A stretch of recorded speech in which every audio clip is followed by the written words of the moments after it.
GP is one of the most popular specialties in the UK, and every year thousands of doctors apply for training. For international medical graduates, it's often seen as one of the most IMG-friendly pathways. But the application process can feel overwhelming. In this video, I'll break it down step by step, from the CREST form to the MSRA exam to how offers are made, so you know exactly what to expect. So, why do so many IMGs apply for GP training? First, there are a lot of posts available, which makes it slightly less competitive compared to surgery or radiology. Second, there's very high demand for GPs across the country, so there's good job security once you finish. And third, the training length is shorter, just 3 years, and for many doctors, the work-life balance is better than hospital medicine. That's why GP remains one of the top choices for IMGs. Now, this is one of the most important things for IMGs.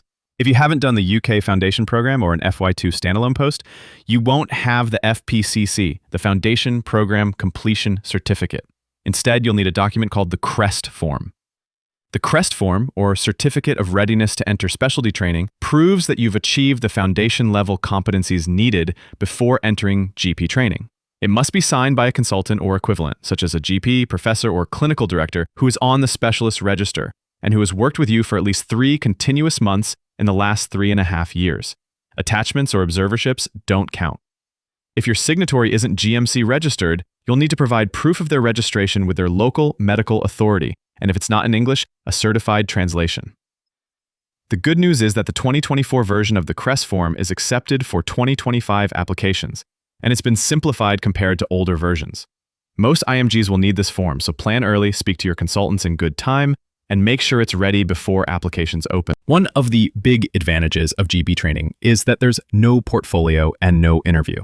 The process is much simpler compared to other specialties. Step 1. You submit your application through Oriel when it opens in November. Step 2. In January, you'll sit the MSRA exam. And that's it. Your score in the MSRA alone decides whether you get an offer and which region you're allocated to. So your entire focus should be on preparing for this exam. The MSRA, or Multi-Specialty Recruitment Assessment, is the key to GP training. It has 2 parts. A professional dilemmas paper, which is similar to an SJT, and a clinical knowledge paper, which tests medical knowledge across a wide range of specialties.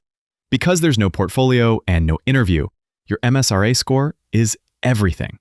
A high score means you'll get your top choice region, while a low score means you may not get an offer at all. That's why preparation is crucial. Most applicants use question banks like Past Medicine or PACE Test and start revising months in advance.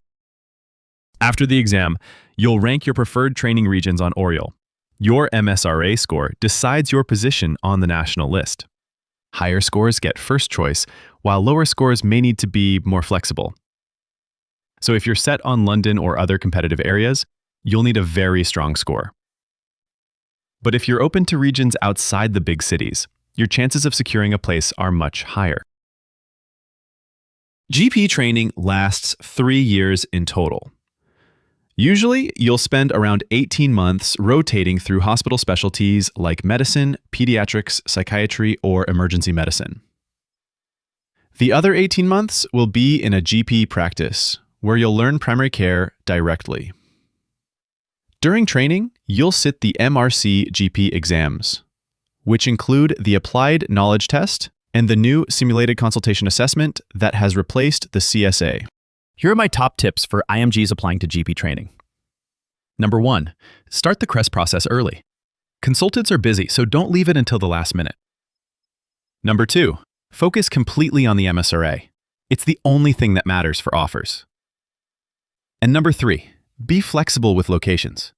Don't just put London if you know your score won't be competitive. Widen your options to maximize your chances. So that's how to apply for GP training in the UK as an IMG, step by step. There's no portfolio, no interview, just your initial application and the MSRA exam. If you found this video useful, please drop a like, share it with your friends, and subscribe to IMG Doctor Diaries for more guides on NHS jobs, specialty training, and life as an IMG doctor in the UK.